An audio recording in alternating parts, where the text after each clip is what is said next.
Hello, everyone. Welcome back to another episode of Backstage Spotlight. Today I'm with Gary Lloyd. Hello. Hey, How is it going? yeah, very well. Thank you, Matilda. How are you? I'm good, thank you. Thank you for joining me. Would you That's like my to pleasure. introduce yourself to the people who are listening? Oh, yes. My name is Gary Lloyd. I'm a director and choreographer, and I've been in the business a long time. I've worked on shows such as Heathers, Thriller Live, Fame the Musical, Carrie, but I've also done a lot of work in TV and the music industry. So I'm sure we're going to talk about that as we get into this conversation. Great. You've been all around the houses. How did I it have. all how did it all start for you? Did you enjoy the performance industry from a young age? Yeah, very much so. I started out as a dancer, very much in the ballroom and Latin American world. Oh, So I wow. kind of started out in a very, very different area, which has been very interesting to see that world and the world of musical theatre sort of fuse together over the previous years. It's very interesting to think about where I may have ended up if I hadn't have made that switch Yeah. earlier on in my lifetime. But yeah, it started out with Borman Latin American, went sort of through the ranks very quickly with all the competitions and the exams and stuff.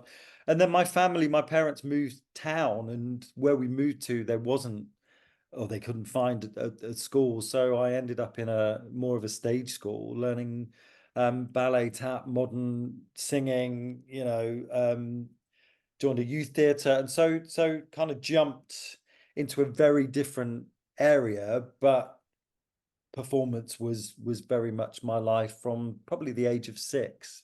Wow. Long, long time. Yeah. I mean, at that point, did you realize that you would do it as a career? When was that click in your head? Very early on. It's quite annoying really, because I have a son now who's 14, and we have no idea what he's going to do. He's very, very talented in the area of sport, but he and my nephew and various members of your friends and family don't always know what they want to do at that age, which is absolutely perfectly fine. And they will go on their journey of discovery. But I knew from the minute I walked through the door of that first dance class that that was what I was going to do for the rest of my life. And it sounds really cheesy, but that was the case, and that was the quest that I went on, and it's all I've ever known, really. Yeah, it's great to have known that from such a young age, as you said, Yeah, I feel now beforehand. I feel very, very lucky, and very privileged that I had the support and also the tools to be able to sort of embark on that journey and be able to make a success of it. Yeah, great. For those people who are sort of school level and wanting to take their next step, say college, university, because I know that the guidance in schools can be difficult if you want to go into the performance industry. How did you navigate that stage of your life, and what advice would you give for people wanting to sway from their academic subjects and go more into the performance side? Yeah, I think it's very, very different nowadays. When I was at secondary school, I kind of avoided anything that wasn't to do with the creative arts, and my school supported that, which they don't. I don't think they're able to do that these days. And I went on quite a naive journey, sort of through my dance school, really, to sort of follow the people that went before, which was when you get to age 16, you went to college and you did a 3-year course, and then you went out into the industry. It felt much more of a sort of simpler jump. Whereas I think nowadays, young people that want to get into this industry, it's very saturated. It's full of very, very talented people that want to do it. Um, and it's very competitive, So I would say that it really is a case by case basis, because different people have different talents and they want different things out of the industry, rather than just being a performer and then potentially becoming a choreographer or a director. So, there's sort of multimedia that you could go into. There's teaching. There's so many strands, and I think the advice really would be to dig deep and really be honest about whether you're really passionate about it. Um, and if so, what are you passionate about so that you know Mm. exactly what you're aiming for? Yeah. Um, I think the industry is so difficult, and it's incredibly rewarding, but to get to that reward, you have to face a lot of rejection and go through a lot of work. You know, we're the hardest working people out there. You know, it's Mm. intense. So I think Yeah. you've got to really, really want it, I think is the advice I give young people when I'm teaching and holding masterclasses and workshops. You know, that fire, that passion has to be there before you even think about stepping into training or, you know, becoming a performer. Yeah, so true. And am I right in thinking you trained at Lane Theatre Arts? I did. A fellow Laney. Ah, How was your time were you at there? the recent 50th? Yes, I graduated last week. Oh my gosh. Wow. Yeah. Congratulations. So Thank you were you. in the show. Yes. Well, you're a perfect example then. You've not even stepped into the industry and you've got you've got your own podcast, Yep. I which is um incredible. I I was just resonating with what you were saying because in second year I realized, do I want to be on stage or do I want to be interviewing, talking, presenting? And I realized quite early on in my time at Lane that as much as I love being on stage and I love performing, that I think my avenue really is like communicating with people, and I think I have the personality to do that. And I'm lucky that I've realized at a young stage in my training that that's what I really wanted to focus on. Um, Yeah. and I suppose I'd love to hear about when you made that switch from performing to directing, being a choreographer. How was your time at college? It was good. It was good. It was intense. It was full on. And again, you know, I'll say I think things now are very different to back then. We didn't have any social media. So, you know, our day was get up, go to college, work hard, leave late, Yeah, go to bed, get up, do it again. There was nothing in between. And I just, you know, I look at, and even in my life, and it's not just a generational thing, but the amount of time and energy that looking on our phones takes, you know, to be at college with that at your fingertips, I think must be really, I don't know, intense and stressful. And, you know, you're already starting to compare yourself to people before you put yourself out there in an audition. So yeah, we lived a much more innocent time, if you were. We were competing against each other, you know, our friends, but also competing against ourselves, which I think, I don't know, I think that made for a much healthier attitude towards the industry. Um, yes, you know, I've always gone into everything that I've done just trying to better myself and not mm, really worrying about who's next to me and who I'm competing against. And that came from my training at Lane. You know, it was very push yourself to the front, want to be the best. yeah, Um, but there wasn't a mental health issue attached to that because you were just in that studio, you were in that space with people that you were friends with. So it was a lot healthier, I think. yeah. Um, so Social I had a media. great time, Oh, and sorry, carry you on. know, that's okay. I had a great time and got the support and was in a great atmosphere for creating. You know, so I Yeah, always knew that I would be a choreographer, and I always knew that I would direct and write and do all the things that I'm doing now. I did it when I was 10, 11, 12. It's always been in there. But Lanes was a great um, sort of training ground to be able to facilitate some of that work. yeah, that's fantastic.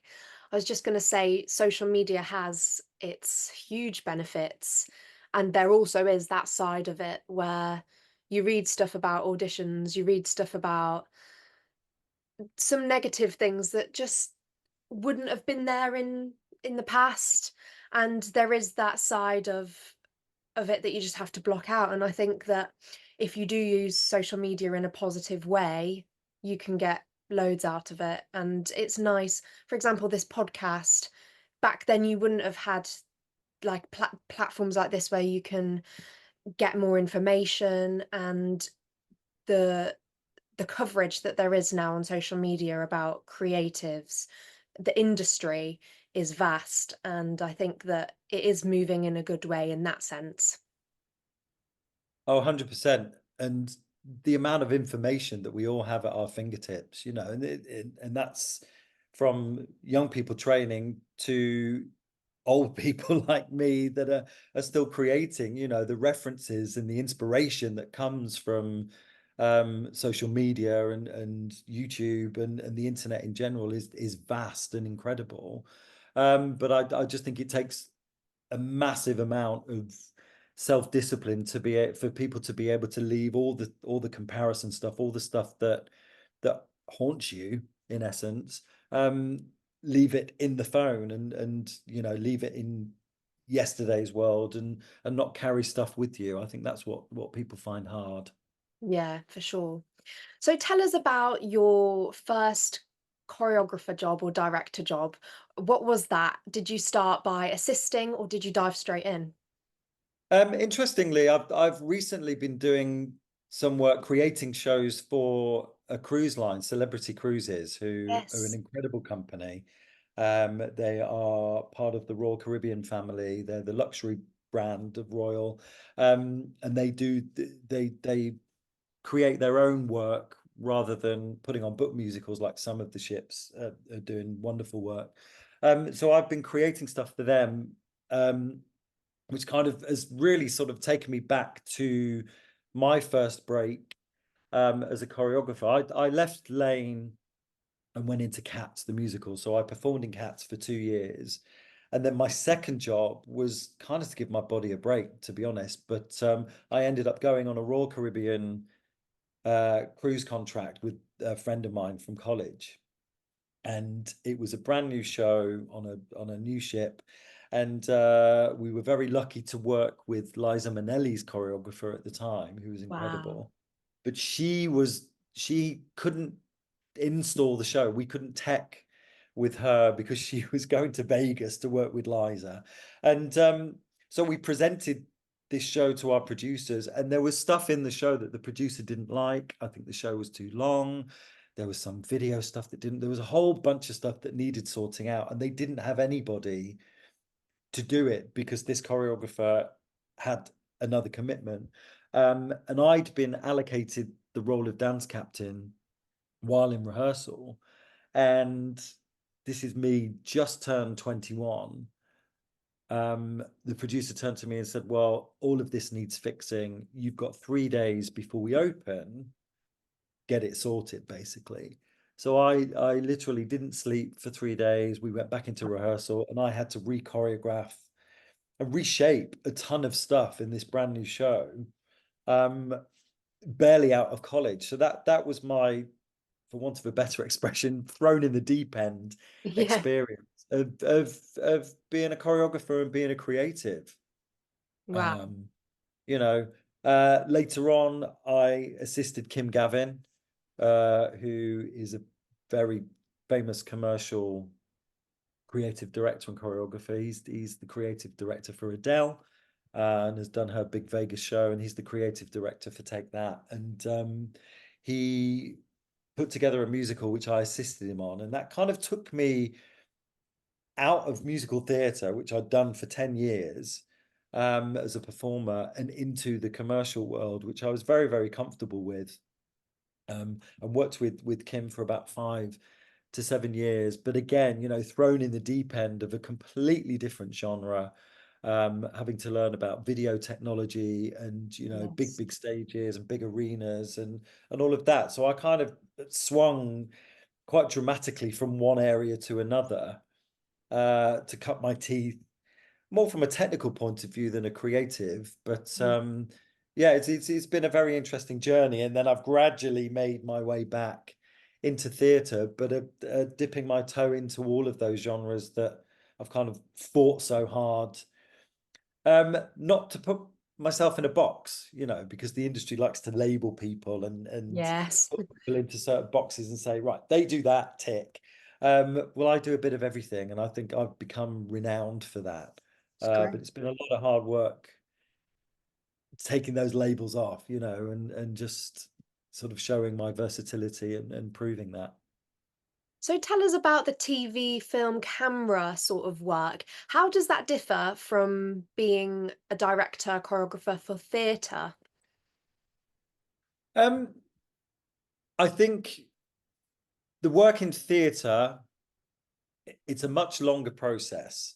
Um, you get hold of a script, a title, whether you're directing or choreographing, choreographing, and you're working on building the vision for that title for a very, very long time. Whereas commercially, you can work on something for a long time, but the work tends to be much more in the room and in the moment. So um, the creative process just it differs in terms of the turnaround. Um, Obviously, working on camera, you're as a performer and directing a performer, you're kind of directing something that has to be quite microscopic. Yes. Depending on whether it's a music video, depending on the style of it, or whether it's a scene.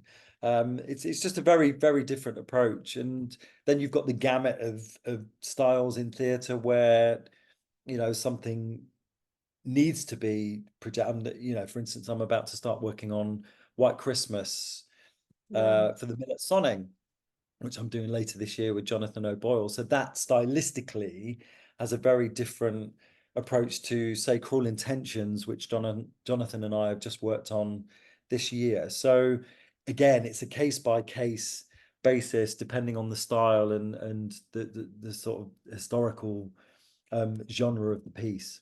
Yeah, and I suppose when you're doing it for camera, you can choose what the audience are looking at, whereas when you're choreographing for theatre, the audience can look wherever they like.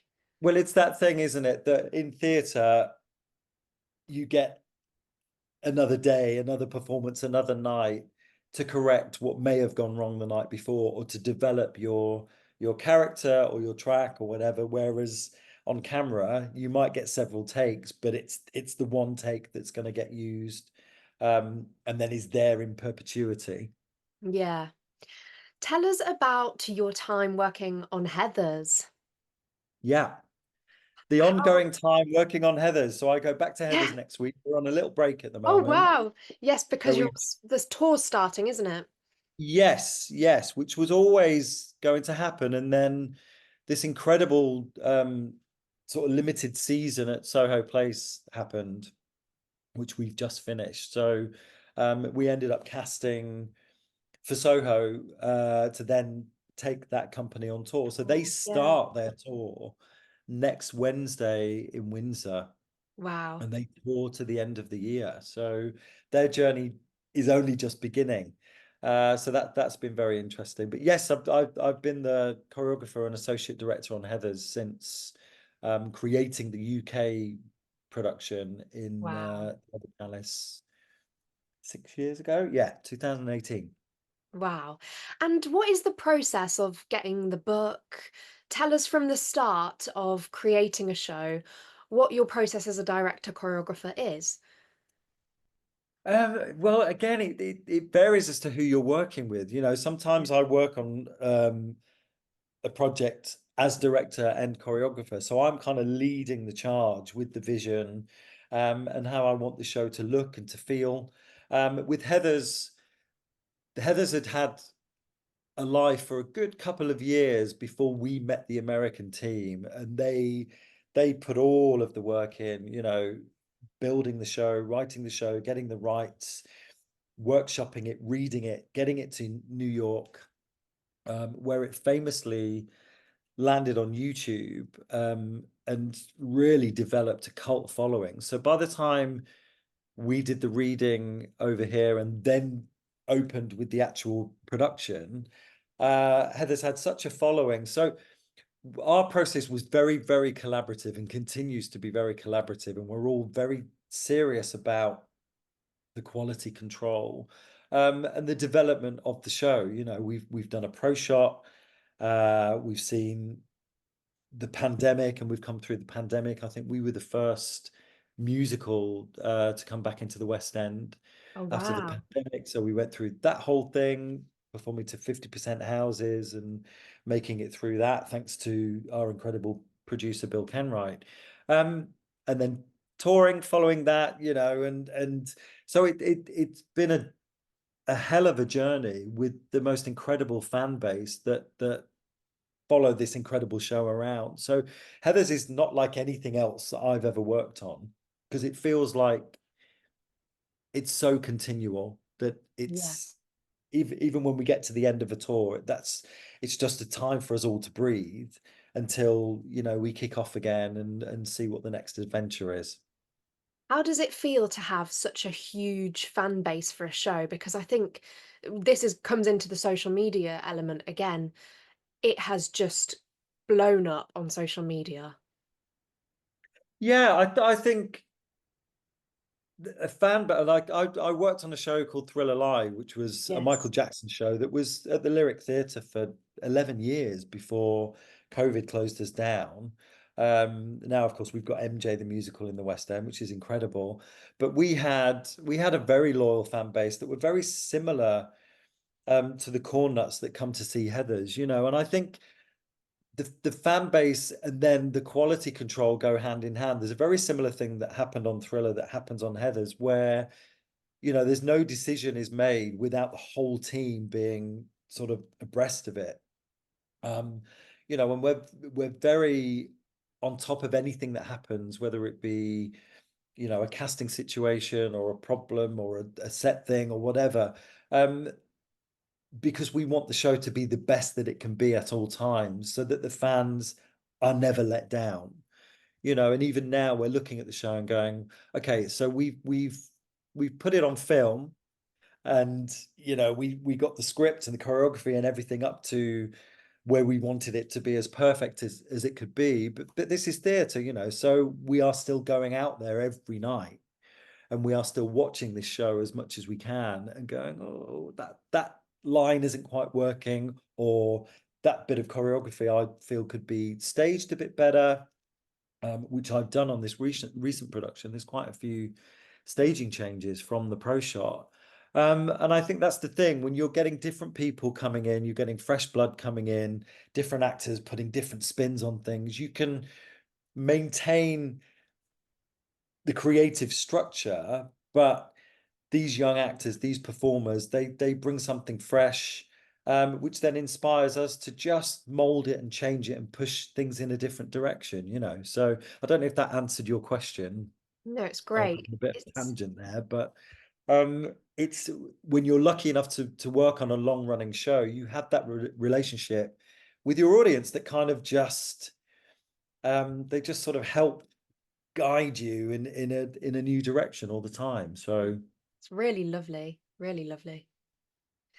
I want to take this opportunity to ask you about auditions and what it's like being on the other side of the panel.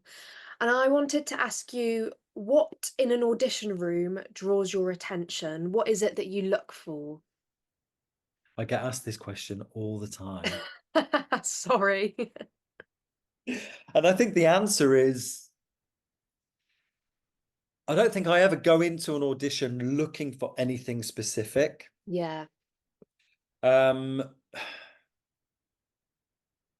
I guess pet peeves, if I want to answer the flip side and possibly the slightly more negative side, is people that haven't done the work, Mm, yeah. and I know it's so difficult for actors, because the ones that are lucky enough to get in the room, and I always say the golden ticket is getting in that room in the first place. Yeah.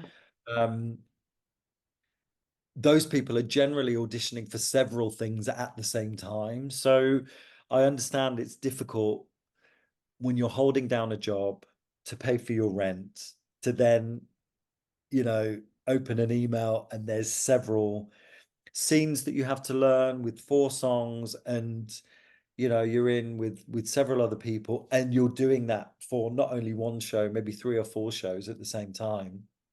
But again, I think if you want something bad enough, if you want to be in this business and succeed badly enough, you are up against people that are going to put that work in. They're not going to sleep. They Yeah. are going to learn that scene, and they are going to put themselves at the front, because they want it more than you. And I think that would be the thing for me. It's people who get that opportunity, particularly on a recall, that come in and say, "Oh, can I hold this because I didn't learn it properly, or I Mm, had work." And it just, even with the nicest panel, um, and I'm always very forgiving, and I tend to work with people that are very forgiving. If somebody is coming in front of you or just behind you that has also got a job, um, and they've learnt it and they smash it, then it kind of leaves about you. weighing it up. Yeah. It does, and then you sort of ask the question, well, what's this person going to be like to work with? Are they going to put the work in? Are they going to, what are they going to be like on the road? So, it's not just about being able to sing, dance, and act well. You're presenting yourself as a human being and as a Yeah. company member. So I think that would be the advice. You've got to wrap up. And I understand how pressured it is and how difficult it is, but actually the gift is getting through that door, Yeah. because I know, having been an agent, how difficult that is. The hundreds of actors that are out there with agents who can't get them auditions. Those people that are auditioning, that they've been given a gift before they even learn anything. So they're kind of wasting that privilege, that opportunity, if they don't put the work in. And that's their responsibility. The agent can't do that, the director can't do that. You, as the actor, that's your responsibility. Yeah. It's the world of auditions is a roller coaster, and I think you will have been through it yourself, being in that position where you are going to auditions. Is there any advice you would give for pre-audition prep? um I think research the show as much as you can. I Yeah. mean, this is where it gets difficult, because to do it properly, it's super time consuming. Um, but research your directors, research the people that you're going to be meeting, learn about the show, learn about the shows that they have worked on. Mm, Um, because that will help inform you how to behave. It will help inform you how to perform. I think if you get stuck on analyzing word for word or note for note, and don't allow yourself time to just figure out who you're going to be in the room with, your performance can come across a bit sterile, and B, you'll have nothing to talk about. And I've seen so many people book jobs based on a conversation in the audition room, wow. just through being relaxed, and you know because that relaxation helps your performance. It all Yes. sort of goes hand in hand. So it's a really difficult thing to sort of say this to people that haven't auditioned before, because that's something that comes with experience, and much later down the line, when you're more comfortable in your own skin and you're more confident and you've got to know people a bit better. But it does help for you to be super comfortable and super prepared. Yeah, definitely. Um, Before we end, another question is, if you could choose a show to work on in the future, like a dream show, what would that be? Oh gosh. Um, my favorite show, which is possibly a bit cliche for a director and choreographer, is West Side Story. But I always said that I wouldn't touch it because I don't think it should be touched. But if there were ever a revival, or a contemporary version, Yes. it would probably be West Side. Yeah, fantastic. Yeah, Last I question. have a memory Oh, of go on. seeing, um, it was the Arthur Lawrence directed Broadway revival in, I forget what year it was. Um, but they had to literally chisel me out of my seat at the end of the show. I was frozen in in awe of what I just saw, and it was the most incredible revival. Wow. Yeah, that's a close one. So West Side Story. Yeah. And the last question I always ask all of my podcast guests is if you could nominate someone to come on and impart their knowledge. You were nominated by Daisy Twells. Who would it be? And I'll invite them on. Okay. Oh gosh, you put me on the spot. Um, ooh, what other guests have you had? Um, I've had Esme Bowdler, I've had Hannah Yeah, Lowther, I've had like choreographer directors like Matt Cole, Stephen Mear, yeah, yeah, other Heather's people, Jenna, Innes, yeah. people like that. Off the top of my head, DebbieIssett, Oh, Nativity. lovely. Yeah, so a Yeah. real range. I will nominate Jodie Steele. She's been on. Oh, have you had Zoe Burkett? No, I'll reach out to Zoe Burkett. Zoe's great. Zoe's a great example of everything I was just talking about because that girl, I worked with her when she was 17 and on Pop Idol, the original Pop Idol. Wow. Um she was the highest winning female. So she came fourth. There was Will, Gareth, Darius, and then Zoe. And I worked with Zoe from the TV show into her pop career. And then she has done several shows for me, including a Tina concert show that we did in Holland in front of 23,000 people. And she has now taken over as Tina Turner in the West End. And let me tell you, that girl works for everything she gets. Wow. So that would be a great conversation for you. Yes, I will definitely reach out. Thank you so much. Gary, it's been an amazing episode. I hope that everyone listening has gotten all the knowledge, more insight to the industry, and we'll see you next week. Gary, thank you so much. It's been an My absolute pleasure. pleasure. Thank you, Thank Matilda. you. Bye.